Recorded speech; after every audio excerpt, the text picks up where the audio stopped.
Welcome everybody to Too Legit to Crit, a tabletop role-playing podcast made for people who know that the real final boss is scheduling. And it's a trope of a joke to make, but sometimes you got to lean on the classics. My name is Juan Santana, and joining me this week is my usual co-host, the wonderful Misfit, and also returning we have Bunny and Michael as Zoop is away gallivanting in PAX East. So, how's everybody doing? Great. Excellent. Feels Super like a good. minute since I last saw you. Oh, wait.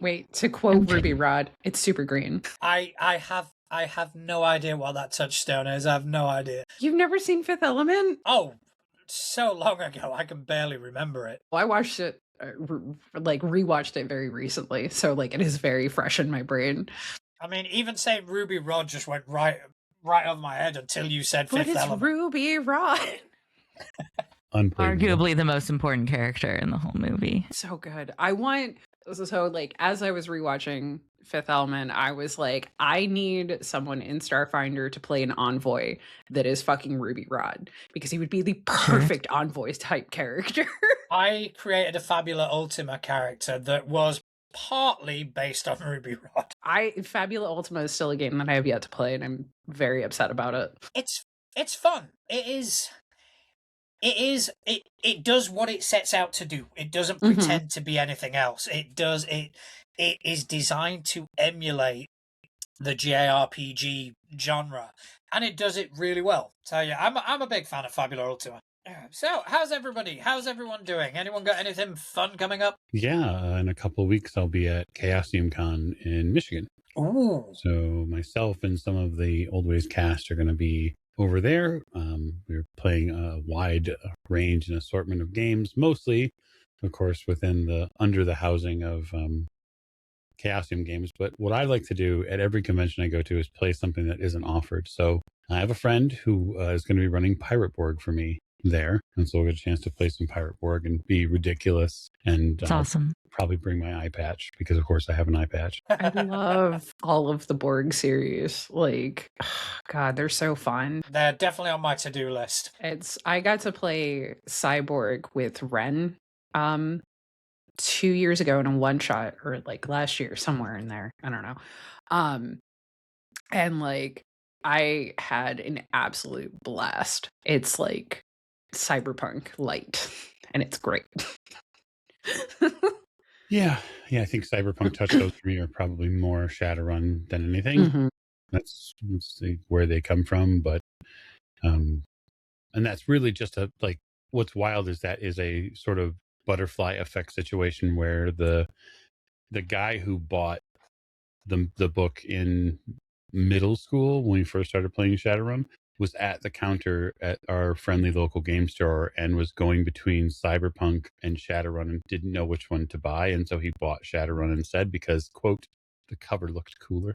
And so I love both, and that was the cooler cover. So and that's why I learned playing Shadowrun. And then years later, I'm looking at all the other stuff and I was like, oh, there's this game called Cyberpunk. And obviously I was familiar with Gibson's novels and his, sort of being the grandfather of a lot of that style. But I still have not played Cyberpunk, at least in the tabletop format yet. Haven't played it. Own some of it because, of course, being a book dragon, I own many things, but haven't played it yet. I've played Cyberpunk Red, with a GM who was very much into the Cyberpunk 2020 sort of game. So he wanted to try Cyberpunk Red. So he ran it for us, and I enjoyed it. I did not like the book layout, and that put me off massively. I get that. I that book is dense and not well formatted. I feel that way about 5th edition Vampire. Agreed. Really? I don't Agreed. I do not like the way that book is laid out. And I think layout matters big time. And I could say the same thing arguably about 20th Anniversary Edition Mage. I love Mage, but I do not like the way they laid the book out. I think it's I just all like that over they the have place. hyperlinks. Oh, well, I mean, yeah, because if you're not rocking the actual book in physical hardcore form, book, yeah. 700 plus pages, it's way easier with hyperlinks, that's for sure. So just to clarify, 5th edition is the latest of Vampire, is it? As far as I'm aware, yes, unless they've made another edition that I'm not aware of. because that's the one I've bought. Still need to open it. Yeah, I think layout matters big time in a lot of books, and I think it's such a difference from the way that both White Wolf and then Onyx Path laid the books out for Old World of Darkness and New World of Darkness, that it feels a little jarring to have just sort of stuff like all over the place. I don't like having the books do have a chaotic feel to them. Yep. I personally don't mind it, but I also understand what you're looking for and how it's very much not it. And if you're used to the Vampire the Masquerade books that are 35 years old as of this year, then it also feels very different. So, well, this may be a bit of a tangent, but any notable mentions in terms of layout? Yeah, I think that the expectation I have when it comes to a book layout wise, like if I'm looking for a go-to when it comes to a good book layout, so I'll give you an old one and a recent one. Recent one is Daggerheart. I love the way Daggerheart laid out their book. It's so good. I think that there are, and I think that one of the things I love about it is in the first few pages of Daggerheart, and this might seem silly, is they give kudos to all of the systems that they played before they made it. And they were like, hey, we really like this for this. And I think it's so important for creators when you're creating a setting or a system to complement works that have inspired you. Because you have to sort of throw your bouquets to those folks. And I would say that's been good layout. And for me, when it comes to sort of the older games, I would go back to like second edition. Actually, it's not second edition, fourth edition Shadowrun had one of the coolest things I'd ever seen in it, which was an index in the back, which was color coded to what book it referenced. So of course, 4th edition, 20th anniversary edition for Shadowrun, there was already a bunch of books out for 4th edition. And so they went through in the index and color coded everything. Oh, you need this in this book.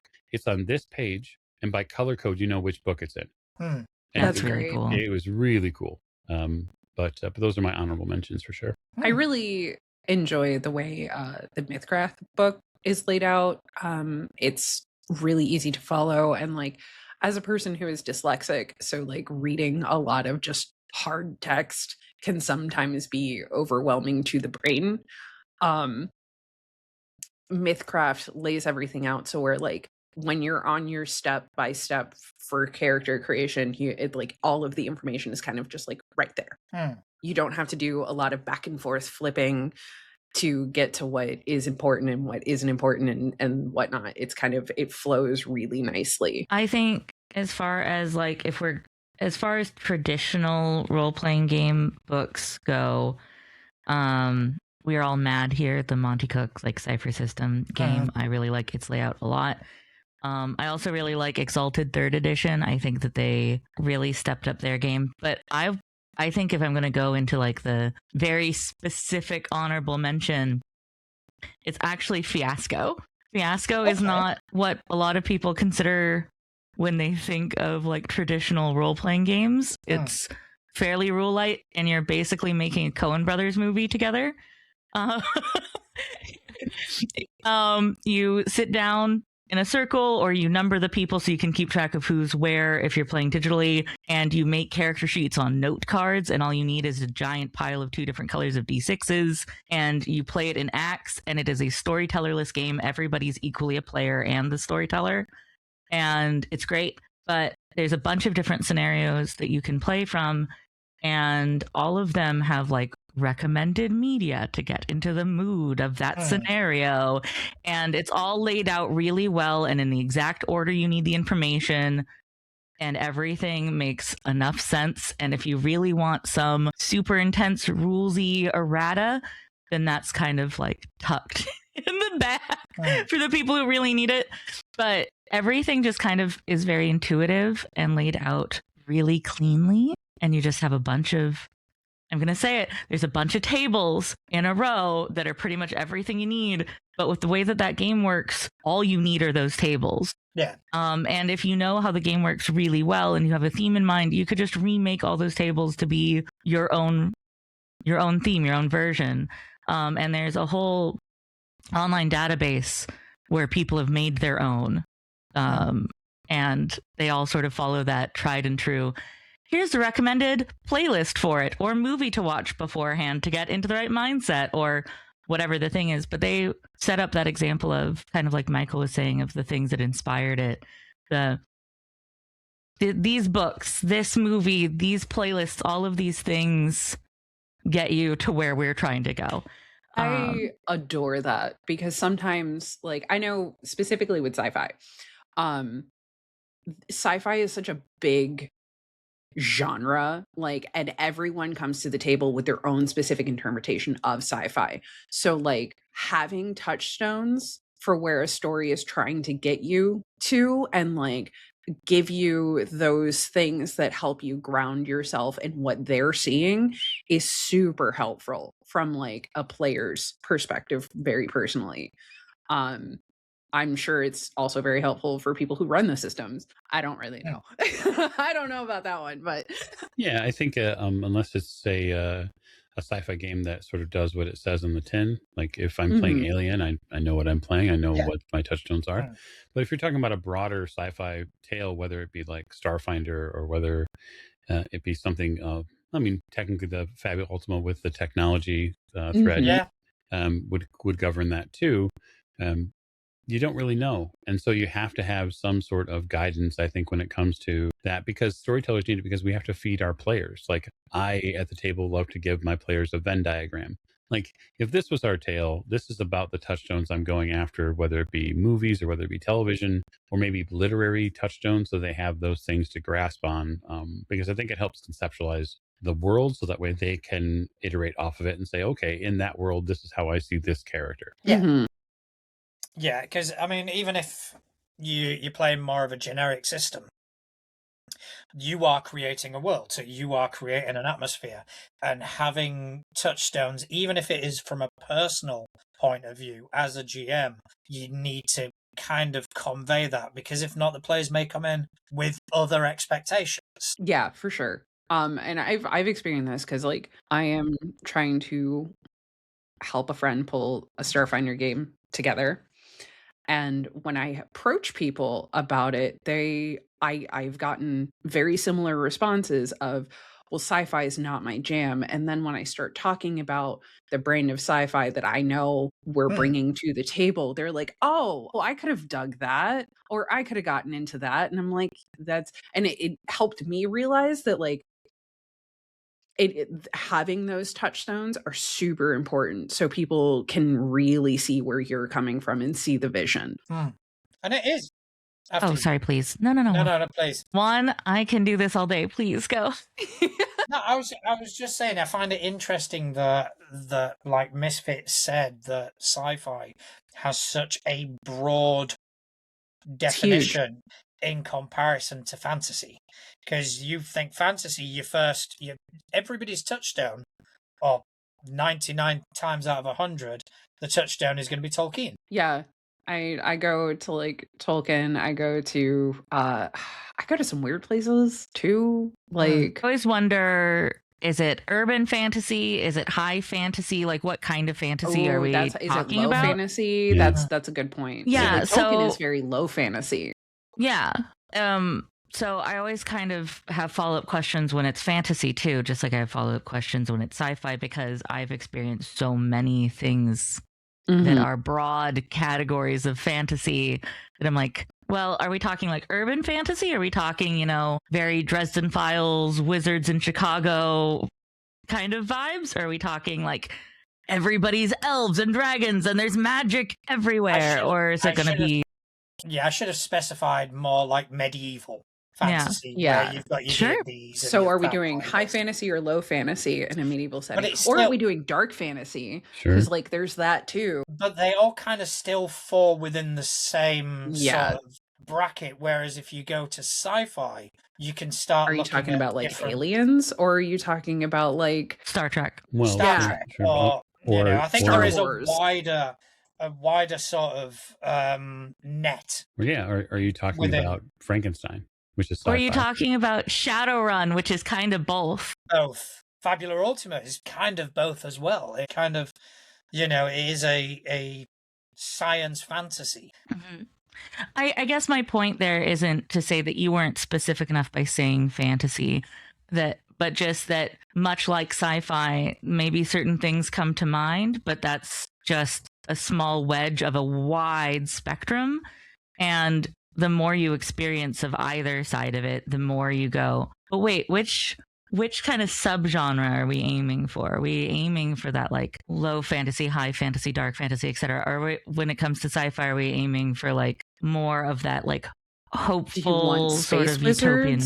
Yeah. Do you want space wizards? Do you want space cowboys? Do you want like what do you want? Space truckers? I mean, like... I have a feeling like I said space cowboys and everybody thought of like two specific examples. I thought of Firefly immediately. Yes. Like that is where my brain went. Firefly. I think of Firefly and I think of Trigun when I think of Space Cowboys. Trigun. You said Space Cowboy, I thought of a song, to be honest. You thought of Steve Gilligan. Sure. Yeah. That is now stuck in my head. Yes. Cowboy Bebop. There's a lot of good examples. See, I love Cowboy Bebop as an example for like what I view very specifically Starfinder as. So like Starfinder is such a unique system in like you can have your space wizards, i.e. Solarians, or you can have your like magic casters as in your mystics and your technomancers, or your witch warpers who can just, I don't like this reality and I want to choose a different one. So like I use Cowboy Bebop, I use Fifth Element, I use Valerian and the City of a Thousand Worlds as like my big touchstones for very specifically Starfinder. Sure. To help get people like, I know what I'm thinking of. I have really enjoyed for getting into character specifically, like Michael and other people in the old ways have like, we've made playlists either of our own or sort of as a group for a specific game. We had our vampire playlist that really got us in a very specific mindset. It was maybe a little fang bangy, but it's okay. I mean, it's all vampires. I will contend are not. They're not gay or straight. The vampires are vampires, and it's all flesh. And so, certainly, beginning fangy and bangy is sort of something that we do. Yeah, but we had this great vampire playlist, or there was a 1920s, 1930s playlist that I would listen to for Silver Screams, getting into character as Yvonne. And I've always loved that. For all of my characters, Do you think like that every helps? single one of them. Do you think that helps or hinders bleed? I think it helps me get in the right mindset for the character, especially if it's character. It's interesting because I usually make playlists for characters that I am not as attached to yet to help me get into the mindset faster.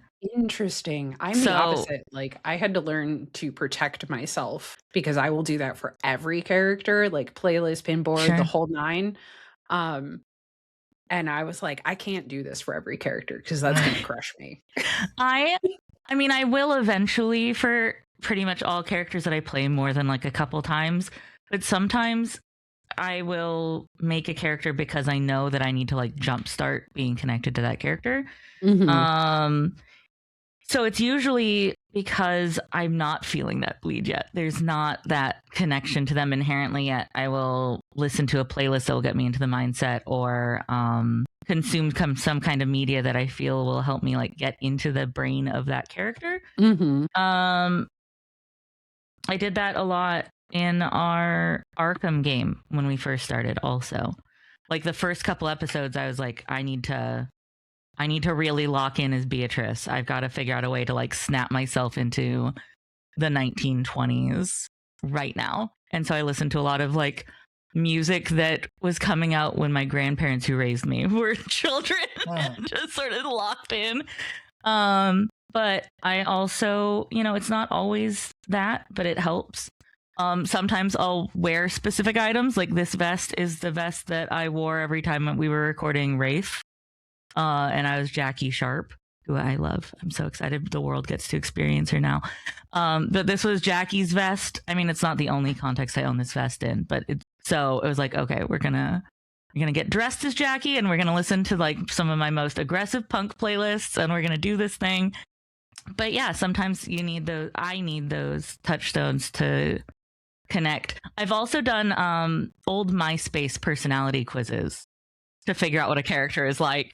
I'm not kidding. Like, do you remember, if anybody remembers MySpace and like the like 300 question, like, what's your favorite holiday? What's your favorite color? What nicknames do your parents call you? Like, basically the security question hellscape of what, like, just the whole thing of like, what would her favorite holiday be?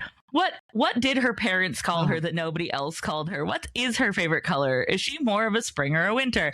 I will just go through and that will sometimes be how I flesh out. Like, I have all the stats on a piece of paper. I know everything about her in technical terms, but I need her to be a real person right now because we start recording in like 2 hours and I don't have a sense of her yet. And I will just be MySpace quizzing away. I fucking love that.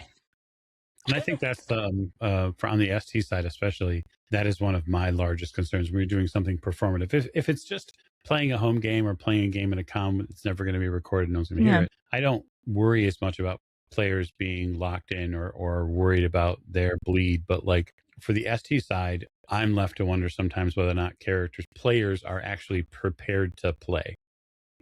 Because when it's done performatively, and obviously there are vast differences when it's not.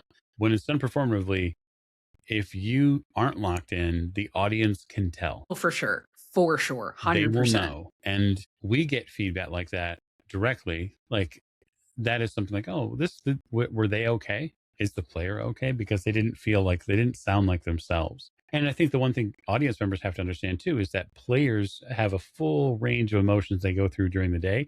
And some of them might be literally running to the chair to get themselves prepared to play a character. And then a good ST is like, okay, I'm going to keep the spotlight away from that player for a little while to let them wake up, get off work, get their brain in order. And so all those things have to be taken into account. But I think that is something that STs have to worry about when it comes to players coming to the table, when it comes to bleed, which is what emotions is the player trying to shed to become the character they need to be, because the two might be wildly different. Yeah, for sure. Like Heather, for example, is very opposite of me. She's actually like a girly girl and like a former cheerleader and whatnot, and like none of those things are me. I'm a goth kid. I've been a goth kid all of my life. So like getting into her mindset, like Heather's playlist is full of music that I personally would never fucking listen to ever. Sure. Like, she's got like Taylor Swift on there and like you're braver than I am. Yeah, her playlist is rough, and I only ever listen to it when I have to play her. It's not like all my other character playlists. Like, I'll put on Astra's playlist. Astra's playlist is a bop. It slaps. It's great. Ophelia's playlist also slaps. It's all like electro swing and whatnot. It's super fun. But like Heather's, hell no. That is a very specific mindset. And like, that's a character who, unlike me, I'm a very brave person and I will just kind of like walk into a situation and not give a crap. Heather is very reserved. She's very like, am I going to get hurt? What am I doing here? Oh God, I don't know what's going on. And like having to play that, as the player, there have been times where I'm like, I'm going to scream. This is not the decision I, the player, want to make, but this is the decision that is appropriate for the character. And like, I have this hang up sometimes where I'm like, I'm going to scream, and like, I get really frustrated because I'm like, oh, I have to hold back what I want to actually do. Mm-hmm. Yeah. So speaking of that, and it's something that you guys will probably have more experience with as sort of AP performers, because I personally, and the players I always play with, we always find that what we do play in character, and we do kind of try keep that up as much as humanly possible. Every now and again, the real us sort of slips out.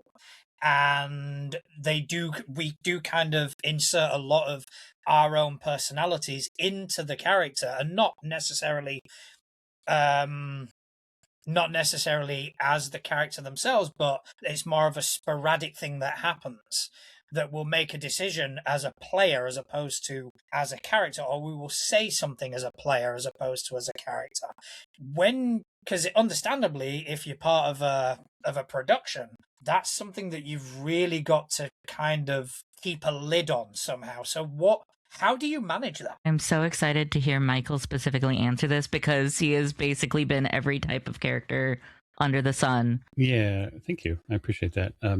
Yeah, so I think there's two things for an ST, right? So especially as an AP narrator and as showrunner, you have to be conscious of how you project your characters, your NPCs, because you can fall into the trap of playing them too similarly. So that way every NPC projects sort of a similar flavor. And so people get the feeling like, okay, well, I can't tell who you're playing.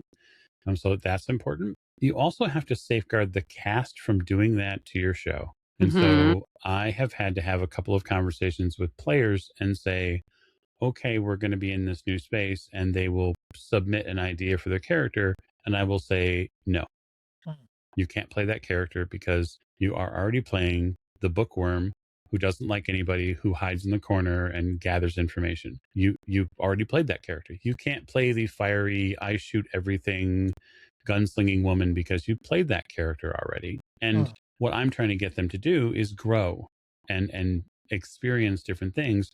And it doesn't matter to me that stuff might be tough for them to hear, because they're all adults and I want them to grow as players. And if they don't want to do that, that's okay. I mean, it's understandable, but it's an important conversation to have because the audience, our listeners, our supporters can tell.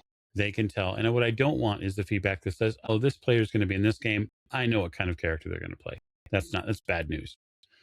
I think on the ST NPC side, I have to sit down and truly think about what the motivations are for this NPC and how do they want to get the thing that they want. And when it comes to like mainline villains, I do the thing that I have been taught in literary sense, which is villains are heroes too. They're just heroes of their own story. And so they certainly think that they are right most of the time, not all the time, but they certainly think that they're right, and they have their own motivations, and they have to come across as real people. And so, yeah, some of the playlists that I have for my villain work are not very nice playlists, because I get charged up to play those types of characters. And when no one's watching and there's no cameras on, my music is at 11, and you can probably hear it throughout the entire house because I'm really trying to channel all that and then bring it to the table. So that way I can deliver an impactful performance, because my players feed off that. They want that energy from me, so that way they can come back. We can have the back and forth. One of the best times I've ever had so far is I've had a player match energy with me, and their player character decided to slap an NPC. And they were like, "Can I slap this person?" Oh, sure, go ahead. It's fine. I've had my NPCs spit on. It's fine. I'm sorry for the 2 times I've spit on you in character. It's okay. As different characters. It's okay. Both times it was for the story, and that's really all that for me that matters. It was feminine rage in the way that could be dealt with in that moment. You mentioned being slapped and spit on, and I was like, I can think of times. Yeah. I feel a little called out right now. Maybe. You deserved it. So for me, this question is hard because I always tend to put a little aspect of myself in all of my characters. And like, I will take that aspect of myself and I will crank it to like an 11. So like, Aster is definitely my rebellious side. She is my quick reaction, no thoughts, just do sort of character. And I play that to an 11. So much so that like it has caused active problems for our group. Sorry, not sorry. It makes for a good story. So for her, it's like it's easy for me, but like for Heather, she gets all of my anxiety. So like I took all of my anxiety and I put it into Heather and I cranked it up to an 11. And it shows. She's very hesitant. She's not a confident person. There is aspects like she can be violent. She has that in her, but like it's not a good thing for her. Like it doesn't do good things for her brain. But like I don't know, it's all of my characters feel very different, and I will say that like I think they all feel very different.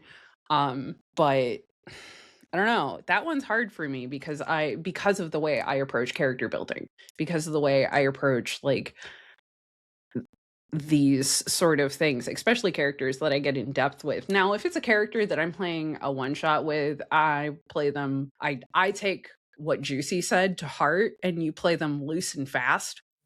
Huge, like she said it, and I was like, you know what, Juicy, you were absolutely correct. Why am I not bringing this energy more? And like we saw what happened in our Call of Cthulhu game. Yeah, that was a fun game, and it was a fun be honest, game. That was one of the characters that I felt most challenged to play, because he was so different to me, and like you said, you put an element of yourself, and I do that as well, 100%. Toby was nothing like me. No, not at all. Toby was nothing like me. Toby was he was a lovable idiot. He was a sweet man. He was, and like my character named an adopted dog after Toby. But yeah, so and even then I found that something within the game would happen, and I had to stop myself from reacting the way I would react.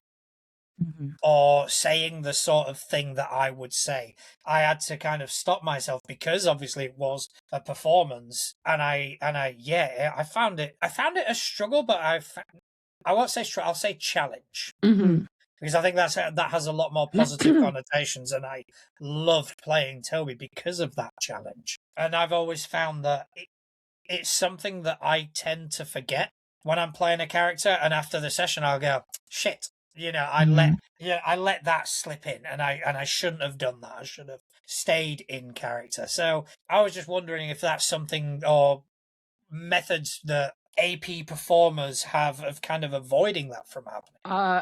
I have to stop and think about it, like big time. And I think once you're more used to role playing as a whole, and like once you have some like acting exercises help a lot. And like honestly, that's all I have to say about that is like acting exercises help a lot. I've had to play many a characters that were very opposite of me, and like yes, it is hard for me, but at the same time it's good because you can learn how to see from other perspectives. I think I'm very fortunate to have spent a lot of my life acting, both on and off camera, on and off stage. Spent a lot of time in different acting environments, and I can sort of pull from some of that for ways to handle being at the table. Again, sometimes it's thinking about motivations of characters like Michael had mentioned. Sometimes it's, again, doing something to sort of get into a different mindset, whether it's music or a piece of clothing or whatever the thing is. When it comes to APs, sometimes there's some amount of costuming, even when it's not a costumed game, just so that like you're in that headspace, which also probably comes from being a LARPer in addition to being an actor. Is sometimes a piece of costuming can really help you shift gears. But I don't know, I think that when it comes to being a character that's very different from yourself, you kind of have to find something that helps you grab onto their perspective and just hold on to it. No matter how much you're like white knuckle gripping that one thing that gives you perspective, you just gotta have that in your mind. And so many of the characters I've gotten to play for or with Michael have been very different. Like Edie from Changeling is nothing at all like Tudor from Mage. It's such a fun game. Edie was a knocker fashion designer, and knockers make red caps seem polite, well-mannered individuals. They literally are so sweary that they melt paint off of walls around them with their energy, which I am not like at all in person. Or Tudor also is very much outside of who I am a lot of the time. Her very like, hello, pretty boy. I'm going to mess with your brain now. And if you die, that'll be frustrating, but I'll just do this again to the next person, I guess.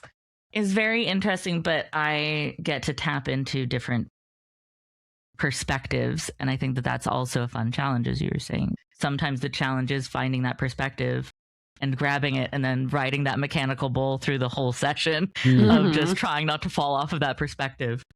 But no, I will do a lot of acting exercises generally, even if it's just on my own or, again, consuming certain kinds of media to do that.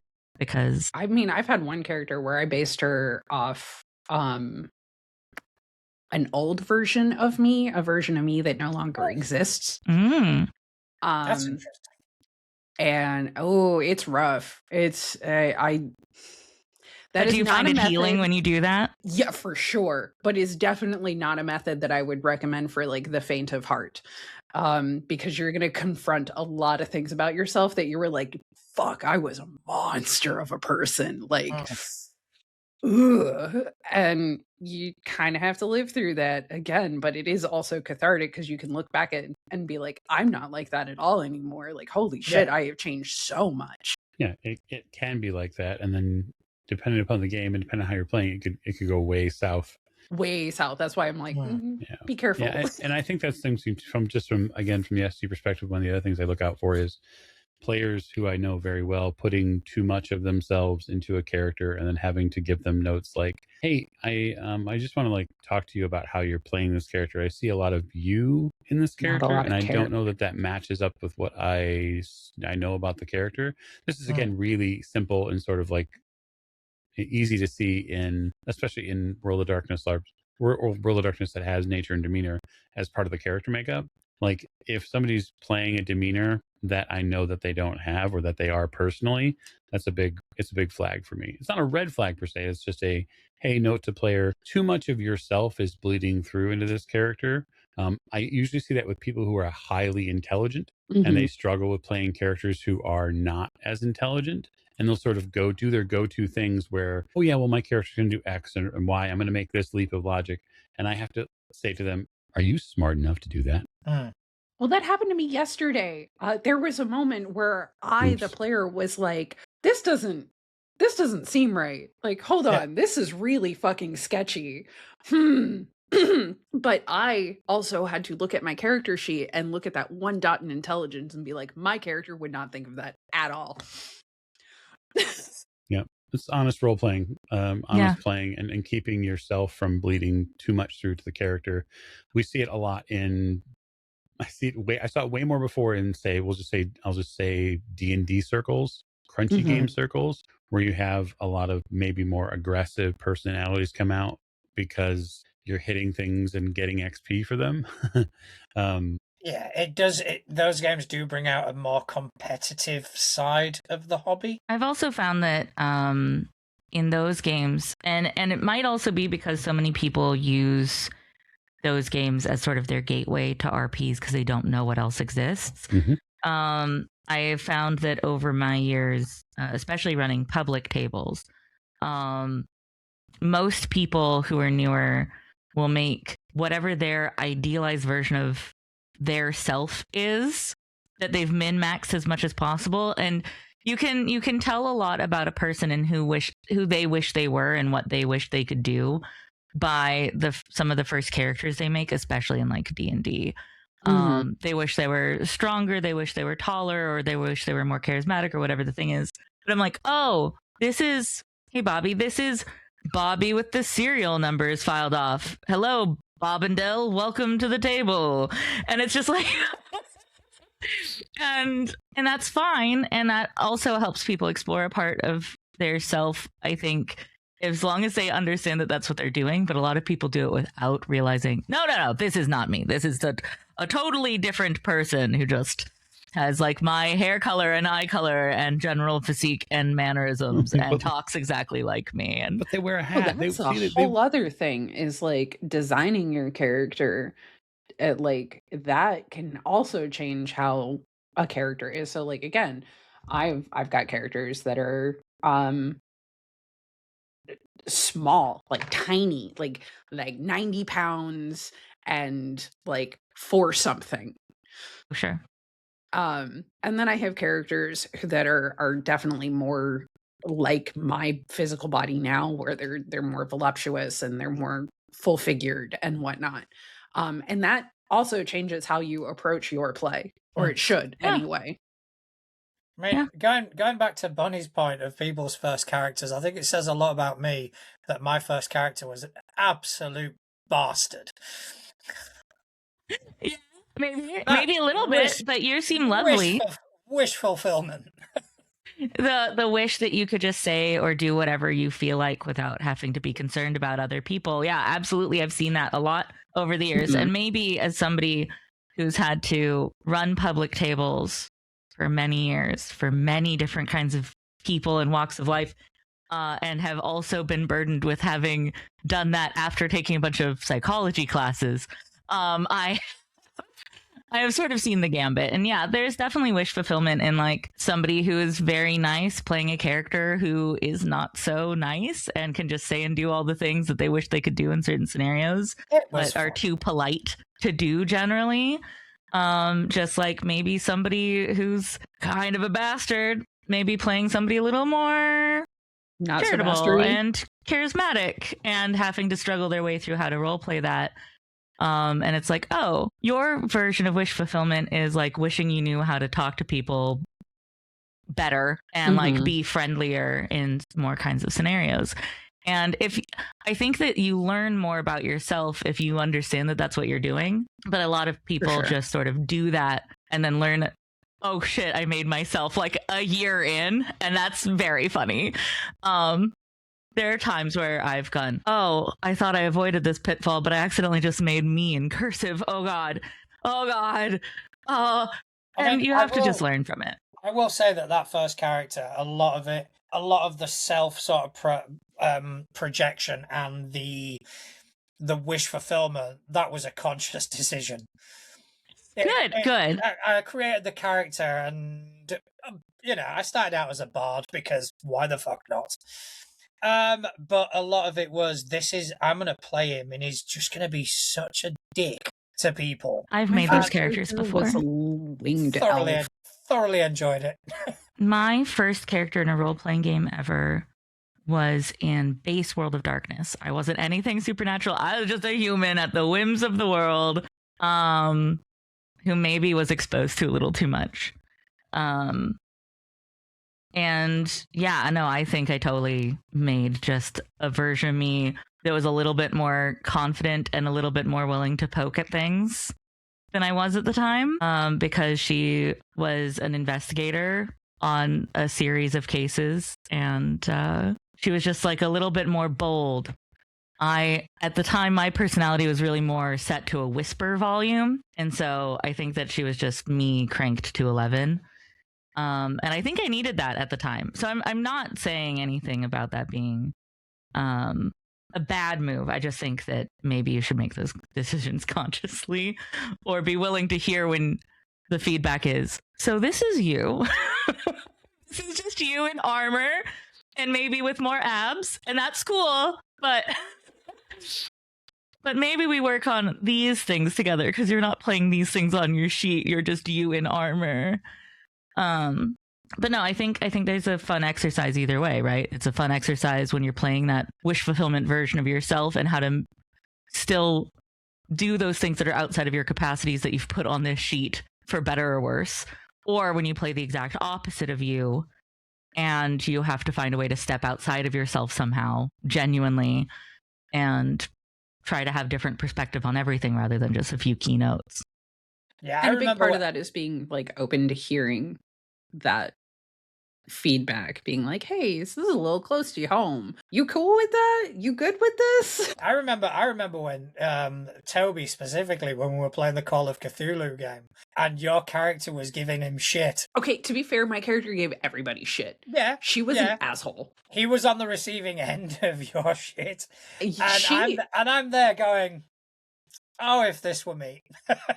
Yeah, Brittany was she was cunt. She was just one of those people who was a little too full of herself, drank her own Kool-Aid, so to speak, and thought, she shit cinnamon. But I have to say, Brittany was a fucking outstanding character. It was a fun role, mainly because I got to show two very different sides of the same character. Yeah. I remember the moment as well when you were all in the office and you did something or you... Oh, I was on the computer. I was like, let me look up this guy's dirty information. And the entire table went, what? Because you were playing the airhead. You were playing the bimbo total bimbo airhead, core, and total all of a sudden, full of it turns out themselves. she's got like an IQ, probably one of the highest IQs of the entire party. And you kept had a higher so intelligence close than the actual therapist of the group, which was hilarious to me when we had a moment where we were playing and we were talking about intelligence and what our stats were in it. And I was like, oh, mine's an 80. And the therapist was like, what the fuck? You're smarter than me? No, it was perfectly played. It was such a good character, Brittany. I love Brittany. Yeah. I would absolutely bring her back. Although I don't think people could handle that accent than I did, because she was total Valley girl and talked like that this. Vocal fry was very good though. Well, I've still... Your vocal fry is very good though. Oh, thank you. Yeah. I've still got Impossible Landscapes that I'm happy to run with another table, and I've said, bring back those characters. Bring back those characters. Bring back Brittany and Vicente. He's just looking to traumatize more people with Impossible Landscapes. I want to be able to explore more of Impossible Landscapes because it is so good that every time you play, it's going to be a different game. All right, so here, folks, drop a comment. Tell us what you want to see out of Impossible Landscapes. Oh, am I volunteering to do it as an AB? You've been voluntold, sorry and shit. Ah, shit. I mean, we the Old Ways just finished recording our version of Impossible Landscapes. It's done now, so it's true. It's not out all yet, but it's done. And I look forward to seeing all what people say about how our run goes. I think at some point I'd like to catch up with you, Michael, and you and I can compare notes. Certainly, happy because it is such a different experience for anybody playing it or anybody running it. It's never going to be the same. Yeah, I got scenes that I didn't think I was going to get, and I got scenes that I failed to get on my checklist, things I wanted that I did not get just because they didn't happen. And the game, the way Detweiler writes it is it's a masterpiece. It's probably a top 5 pre-written campaign I've ever played and run through. It's so well put together. It will be different every time you play it. Yeah, so I've been voluntold that I'm going to be running it, and okay, let's fucking do it. You're welcome. But in return, you need to run Vampire the Masquerade. What? No. Sure. No. Oh, yeah. Uh-uh. Yeah, no, Misfit. Yeah, do it. Comment below if what you want to see in Misfit's vampire game. No. Storyteller, I'm not confident in any way, shape, or form. Please don't do this Call to me. bullshit. I call bullshit on that. Misfit is incredible and talented and very fun and funny, and you're just going to need to... all of those things. You just need to put that in the comments below. No. Well, put it this way. It has to be long run. It could be like a couple episodes, but just put it in the comments. Put it in the comments, chat. One shot. Listeners, down below. I have never played any World of Darkness, so... See, that's why you want Michael in the big chair. If you ever want to fix that, I also have a lot of years with World of Darkness. Better storytellers than me at this table. As much as I would love Michael or Bunny to run some... I just want Misfit in the chair. Misfit? You said better, and I'm going to say that's very bold of you to say within friend affirmation distance. So I don't think that we're better storytellers than you by fiat. I think that we're just more experienced. Yeah. And I think that if you found the right game and a story that you wanted to tell, that you would run it just as well as we could. I think you just need the experience doing it.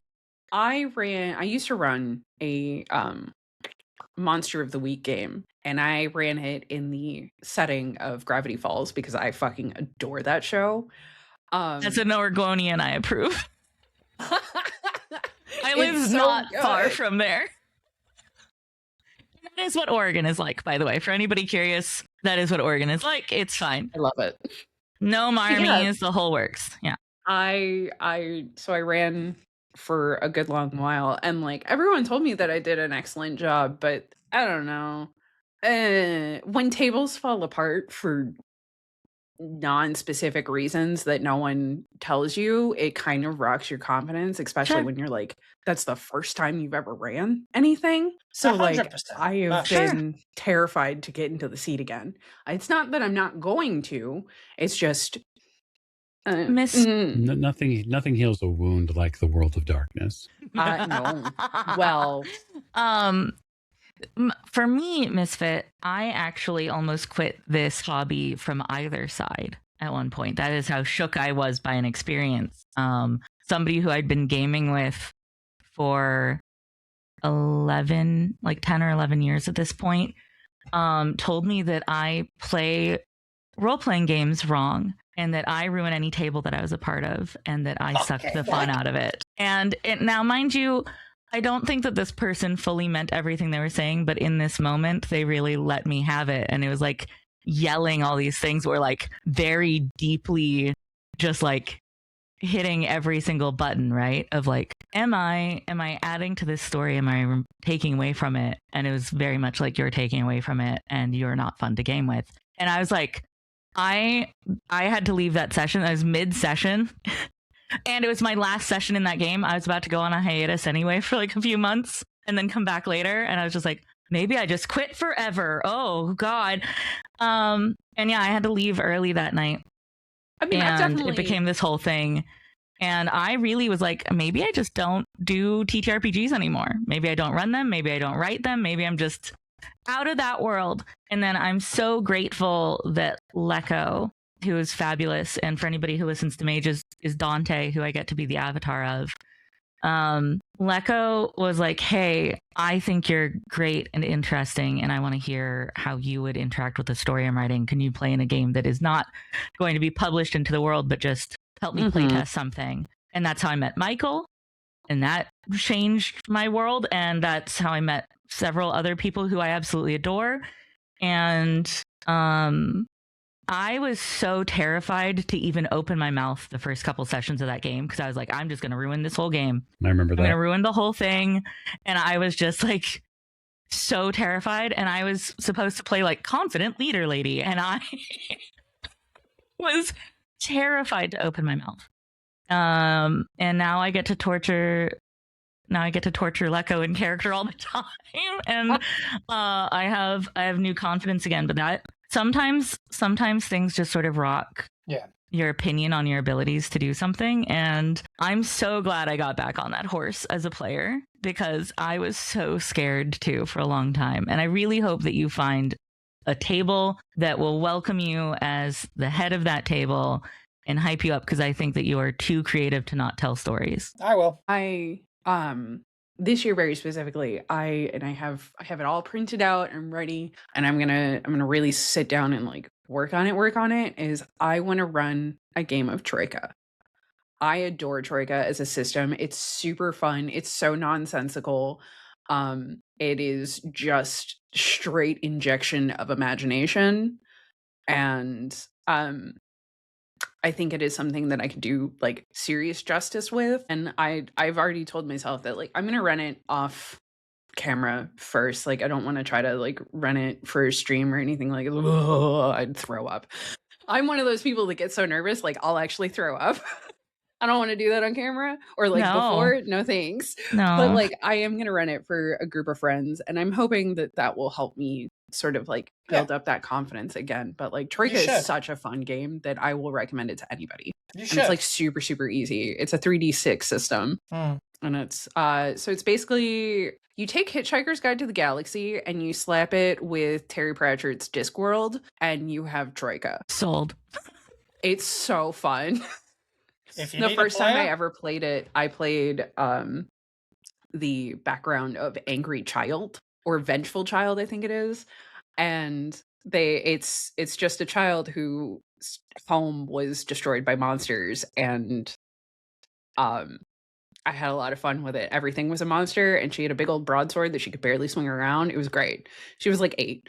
That makes me think of Mass Effect. There is a character, or no, Gears of War. There's a character that every time you see something super horrific, he's like, reminds me of my childhood. And I'm just assuming that